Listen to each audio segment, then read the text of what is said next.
అనకాపల్లిలో CM Chandrababu ప్రారంభించబోయే Mittal steel ప్లాంట్తో యువతకు భారీ ఉద్యోగ అవకాశాలు లభిస్తాయని చీపురపల్లి ఎమ్మెల్యే కళా వెంకట్రావు తెలిపారు. శనివారం రాజాం క్యాంపు కార్యాలయంలో విలేకరుల సమావేశంలో ఆయన మాట్లాడారు.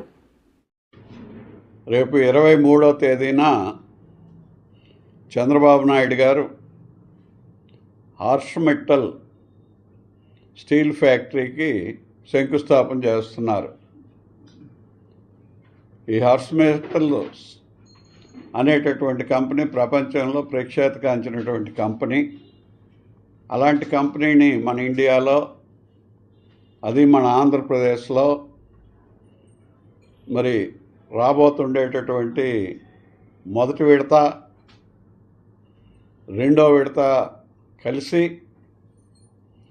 సుమారు 2 లక్షల కోట్ల దగ్గర ఖర్చు చేయబోతున్నారు. మరి మొదటి విడత కార్యక్రమంలో 20,000 మందికి ప్రత్యక్షంగా ఉద్యోగ ఉపాధి అవకాశాలు కలుగుతున్నాయి. మన ఉత్తరాంధ్రలో,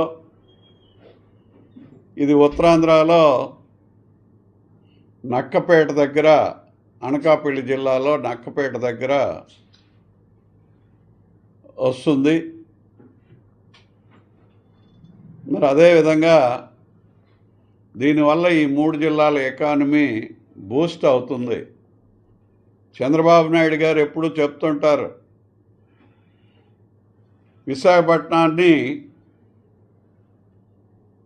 ఎకనామికల్ సిటీ కింద మారుస్తున్నాము అని. ఈ రోజున 14-19లో ఉండేటప్పుడు ఆయన చెప్పారు.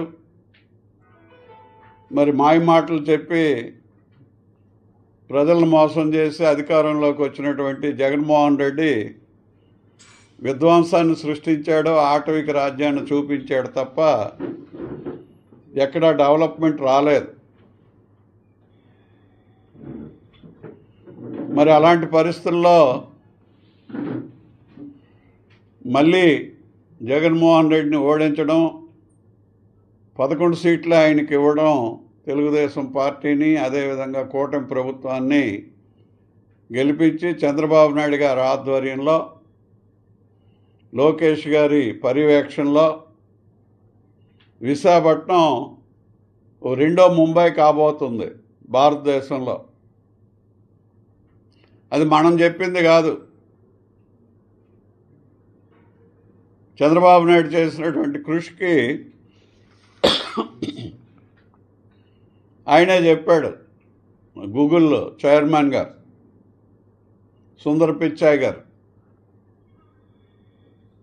విశాఖపట్నం ఒక ప్రత్యేకమైనటువంటి సిటీ. దీనికి చంద్రబాబు నాయుడు గారు, లోకేష్ గారు చేస్తుండేటటువంటి కృషి వలన, అందుకే మేము ఇక్కడ గూగుల్ ఏఐ సెంటర్ని పెట్టాం, 1,00,000 కోట్ల పైచీలకు దీని మీద ఖర్చు పెడుతున్నాము అని. అందువల్ల నేను అంటాను, చంద్రబాబు నాయుడు గారు ఏదైతే మన ఉత్తరాంధ్రాన్ని డెవలప్ చేయాలని పూనుకున్నారో విశాఖపట్నాన్ని, ఆయన ప్రణాళిక ప్రకారం చేస్తుంటారు. ఏంటా ప్రణాళిక అంటే, ముందు ఇంటర్నేషనల్ ఎయిర్పోర్ట్, అది జూన్లో ఓపెన్ అవుతుంది. అలాగే ప్రైమ్ మినిస్టర్తో మాట్లాడి మన ఎన్టీపీసీకి గ్రీన్ ఎనర్జీ కింద అదొక 1,00,000 కోట్ల దగ్గర దాన్ని తీసుకొచ్చి ప్రైమ్ మినిస్టర్ చేత శంకుస్థాపన చేయించారు. ఇప్పుడు 2 లక్షల కోట్ల దగ్గర ఆర్షమెటల్స్ ఫ్యాక్టరీ, ఏదైతే ఐరన్ ఫ్యాక్టరీ ఉందో, అది రేపు 23వ తేదీన ఇక్కడ రాబోతుంది. అట్లాగే మరి ఏఐ సెంటర్ గూగుల్ వాళ్ళది 1,00,000 కోట్ల పైచీలకు రాబోతుంది. ఇప్పటికే TCI, Tata TCS, Tata consultancy services ఏదైతే ఉందో వాళ్ళది అప్పుడే పనిచేస్తుంది. వాళ్ళ బిల్డింగ్ కూడా వాళ్ళు కట్టుకుంటున్నారు. ఇంకా అనేకమైనటువంటి సాఫ్ట్వేర్ కంపెనీలు అన్నీ కూడా ఇక్కడికి వస్తున్నాయి.